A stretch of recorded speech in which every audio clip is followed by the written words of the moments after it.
Olá, hoje nós vamos resolver os exercícios que eu havia pedido para vocês fazerem de ligação metálica, começando pelo exercício 4011 da página 44.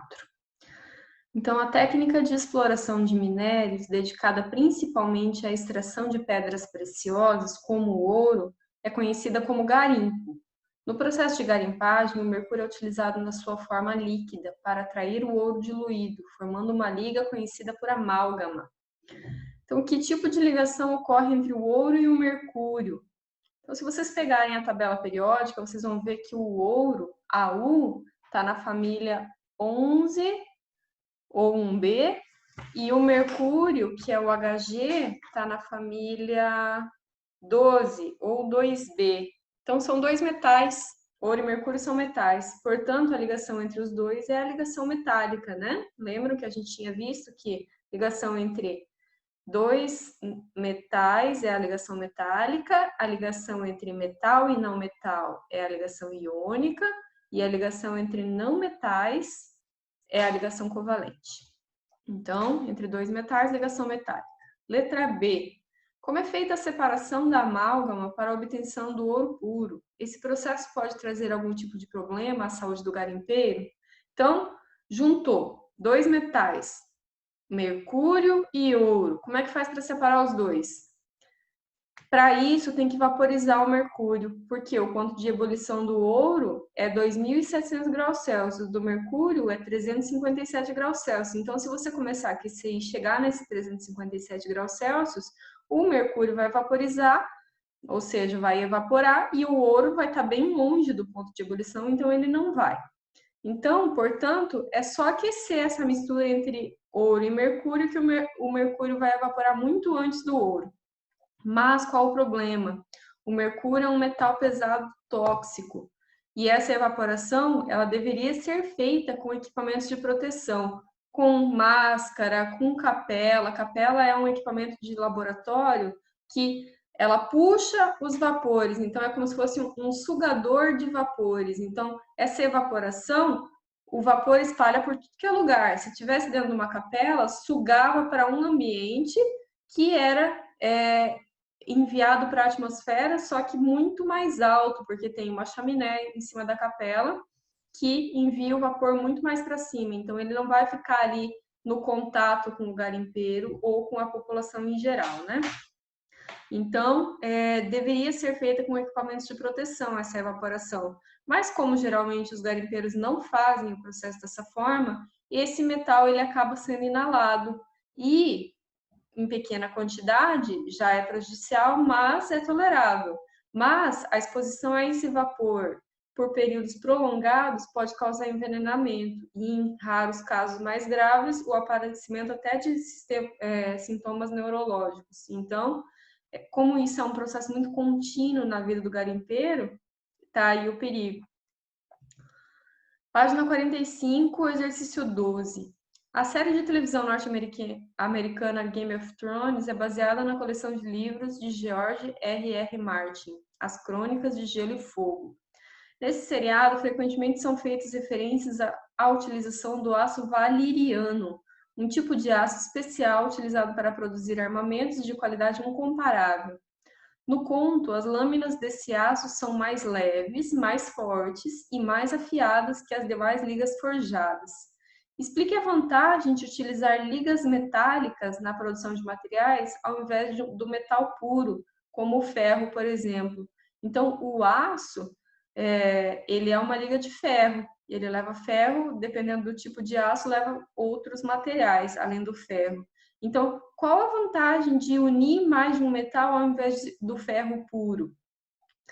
Então, a grande vantagem é que as ligas, elas apresentam algumas características como dureza e aumento da resistência mecânica que os metais puros não apresentam, porque a maioria dos metais puros, eles são moles, eles são mais quebradiços, e por isso são produzidas e utilizadas massivamente. Então, as ligas são muito mais utilizadas do que o metal puro, porque elas geralmente aumentam a dureza e a resistência mecânica. Então, para produzir armamento, por exemplo, é muito mais interessante uma liga do que um metal puro. Exercício 13. Analise as propriedades físicas na tabela. Então, vamos ver. A amostra A tem ponto de fusão 801, ponto de ebulição 1413 graus Celsius. Ele não conduz a corrente elétrica a 25 graus Celsius e ele conduz a 1000 graus Celsius. Então, o que a gente percebe do A? A 25 graus Celsius, ele é sólido, porque olha ali, o ponto de fusão é 801 e abaixo do ponto de fusão é sólido. Então, a 25 graus Celsius, ele é sólido e ele não é condutor quando está a 25 graus Celsius, ou seja, quando ele é sólido, ele é isolante, ou seja, não condutor. A 1000 graus Celsius, o 1000 está ali entre o ponto de fusão e o ponto de ebulição, então ele é um líquido. E a 1000 graus Celsius, que quando ele é líquido, ele é condutor. Olha lá, a condução da corrente elétrica, 1000 graus Celsius é condutor. Então, o que é isso aqui? Além disso, possui altos pontos de fusão e ebulição. Olha ali, em comparação com o B, o ponto de fusão e ebulição do A é muito, muito mais alto, né? Então, qual que é a característica? Altos pontos de fusão e ebulição. Não conduz corrente elétrica quando é sólido, conduz quando é líquido. Então, é um composto iônico. Então, pode ser a letra C ou letra E. Vamos ver o B. O B, a 25 graus Celsius, também é sólido, né? Está abaixo do ponto de fusão, então é um sólido. E quando ele é sólido, ele é isolante, ou seja, ele não é condutor. E ele não está falando nada lá no 1000 graus Celsius, mas olha ali, como é que vai decidir que isso é um composto covalente ou molecular? Olha o ponto de fusão e ebulição, é muito baixo. Então, pontos de ebulição e fusão baixos é característica de composto covalente. Além disso, composto covalente é isolante quando é sólido, né? Então, esse aqui é um composto covalente ou molecular. Continua sendo C ou E. A gente já sabe que a amostra C vai ser um metal, né? Por quê? Porque a letra C e a letra E é metal também. Então, mas vamos só confirmar isso aqui. Ele é condutor a 25 graus Celsius, que é quando ele é sólido, e ele é condutor a 1000 graus Celsius, que também é quando ele é sólido, né? Olha lá, a 1000 graus Celsius, ele está abaixo do ponto de fusão, então é sólido também. Então, ele conduz a corrente elétrica quando é sólido. Quem é o único? Os metais, ou seja, quem faz ligação metálica. Além disso, ao ponto de fusão e de ebulição são altos, e isso é característica de ligação metálica também, então de metais. Então, continua entre a letra C e a letra E. E agora vamos ver o último. O último diz que a 25 graus Celsius ele é isolante, ou seja, não condutor. Tá errado, tá certo. Então, a 25 graus Celsius, que é quando ele é sólido, tá abaixo do ponto de fusão, né? Ele é não condutor. E a 1000 graus Celsius, ele é o quê? A 1000 graus Celsius, ele também está abaixo do ponto de fusão. Então, ele também é sólido e ele é não condutor. Além disso, ele tem altos pontos de fusão e ebulição. Então, aqui ele não conduz corrente elétrica no estado sólido, poderia ser o que então? Iônica ou covalente. Metálica não, né? Porque conduz corrente elétrica no estado sólido também. Mas qual a diferença? Tem altos pontos de fusão e ebulição. Então é o quê? Um composto iônico. Então a resposta é a letra E. Agora, da sessão Hora de Estudo, exercício 2, da página 58. Desde muito tempo, o homem vem fazendo uso de metais para confeccionar utensílios. Utilizando instrumentos resistentes, ele batia nas peças metálicas e as aquecia no fogo para moldá-las. Baseado no modelo de ligações metálicas para explicar o comportamento dos materiais, assinale a alternativa incorreta. Então, vamos lá. Letra A. A condutibilidade térmica elevada deve-se à transferência de energia cinética entre os elétrons livres. Então, como que faz para conduzir calor mesmo? A energia, faz de conta que você ligou ali, tá vendo aquela figurinha ali? Você ligou uma fonte de calor ali do lado direito. Como é que essa corrente vai passar por tudo, por todo o metal. Então, se deve à transferência da energia cinética pelos elétrons que estão livres. Então, é isso mesmo. Os elétrons livres é o que faz conduzir o calor. Então, a letra A está correta, ele está pedindo para assinalar a incorreta. Letra B, as ligações metálicas são formadas pela atração eletrostática entre íons metálicos positivos e negativos. Ó, olha a pegadinha.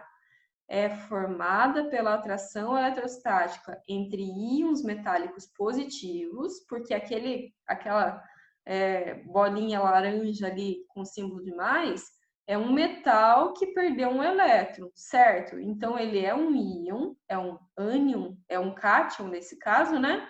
É um íon metálico positivo, mas não é pela atração entre íons metálicos positivos e negativos, é pela atração entre íons metálicos positivos e o elétron que foi perdido, porque aquilo lá, com o sinal de menos, em verde, não é um íon, é só um elétron que foi perdido. Não é um átomo que virou um íon, é simplesmente um elétron que foi perdido. Então, essa é a incorreta, tá bom? Exercício 3. Tendo conhecimento de como as ligações químicas se formam, podemos entender as propriedades dos compostos e imaginar como os cientistas projetam novos materiais. Novos remédios, produtos químicos para a agricultura e polímeros usados em artefatos, tais como CDs, telefones, fibras sintéticas, se tornaram possíveis porque os químicos entendem como os átomos se ligam em formas específicas, correto? Porque a gente não encontra na natureza nada para fabricar celular, por exemplo. Você tem que fazer a ligação entre alguma coisa para formar um composto que vai ser produzido celular. Com base nos diferentes tipos de ligações químicas, quais as ligações químicas responsáveis pela existência das substâncias? Sódio metálico, que é simplesmente Na, sal de cozinha, que é NaCl, e ácido muriático, que é HCl, e gás oxigênio, que é O2. Então, vamos lá. Sódio metálico é a junção de vários átomos de sódio. Então, sódio com sódio. O sódio, se você pegar lá na tabela periódica, ele está ali na família 1A, é um metal. Então, é a ligação de metal com metal, que é uma ligação metálica. Então, a primeira é uma ligação metálica. Agora vamos ver o NaCl, é a ligação do sódio com o cloro. O sódio é um metal, o cloro está lá na família 7A, ele é um não metal. Ligação entre metal e não metal é a ligação iônica. O terceiro, ácido muriático HCl. Então, olha ali, H e Cl, ligação entre H e Cl. Lembram disso aqui? A ligação entre o hidrogênio e o hidrogênio faz tanto ligação iônica quanto covalente, né? O que a gente tem que diferenciar é o outro. O outro, nesse caso, é o cloro, que é um não metal. Então, você está ligando o hidrogênio, que precisa de elétrons, com o cloro, que precisa de elétrons. Por quê? Ele é um não metal, ele está lá na família 7. O hidrogênio não faz parte de nenhuma família, mas ele tem um elétron e ele precisa de 2. Então, você está ligando o hidrogênio, que precisa de um elétron, com o cloro, que também precisa de um elétron. Então, quando todos precisam, é a ligação covalente. Último, gás oxigênio, O2. O2 é a ligação de O com O. Então, o O, que é o oxigênio, está lá na família 6A. Ele é um não metal. Então, a ligação de um não metal com um não metal é a ligação covalente também. Então, a correta é a letra E.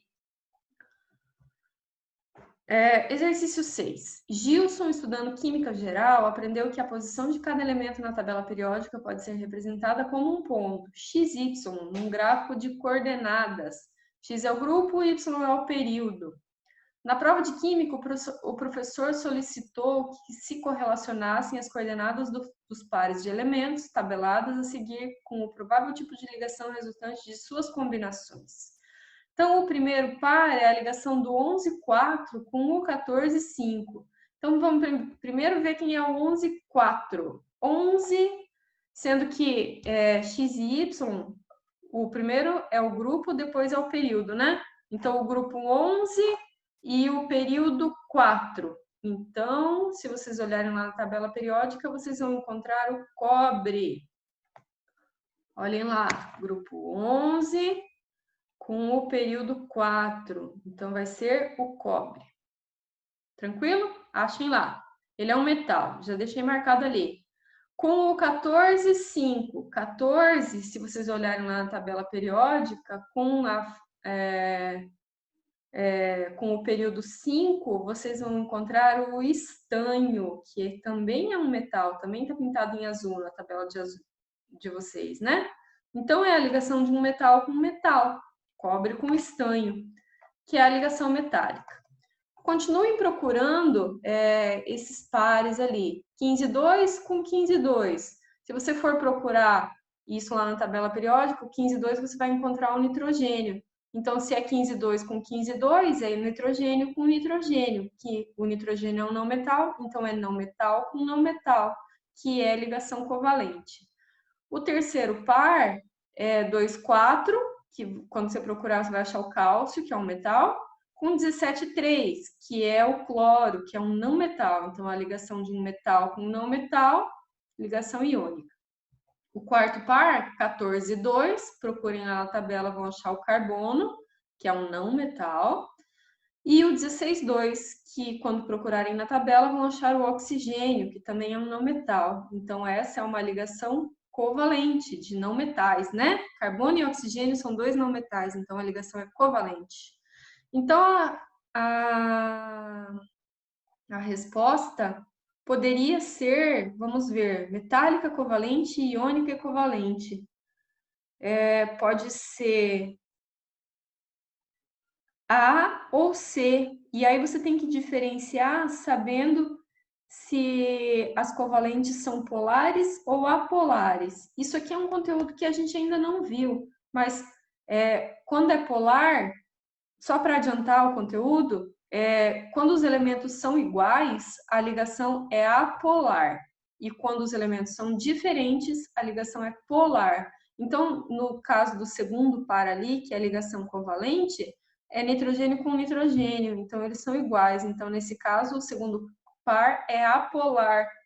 Então, a resposta correta provavelmente é a letra A. Vamos ver lá o quarto par, que é a ligação covalente de carbono e oxigênio, são elementos diferentes. Então, nesse caso, a ligação é polar. Então, realmente é a letra A, tá? Exercício 10. Na fabricação de qualquer objeto metálico, seja um parafuso, uma panela, uma joia, um carro ou um foguete, a metalurgia está presente na extração de metais a partir dos minérios correspondentes, na sua transformação e na sua moldagem. Muitos dos processos metalúrgicos atuais têm em sua base conhecimentos desenvolvidos há milhares de anos, como mostra o quadro. Olha lá, tudo antes de Cristo, aquilo ali. Imagina quantos anos atrás. 7.000 anos atrás, quinto milênio antes de Cristo. Conheceu-se o ouro e o cobre nativos. No quarto milênio, conhecimento da prata, antes de Cristo. Conhecimento da prata e das ligas de ouro e prata. Imagina, 6.000 anos atrás eles já faziam liga de ouro e prata. A obtenção do cobre e do chumbo a partir de seus minérios, técnicas de fundição. No terceiro milênio antes de Cristo, obtenção do estanho a partir do minério de estanho e o uso do bronze. Segundo milênio antes de Cristo, introdução do fole e aumento da temperatura de queima.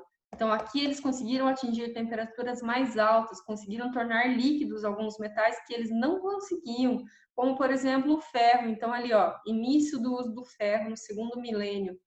O fole aumenta a temperatura da queima.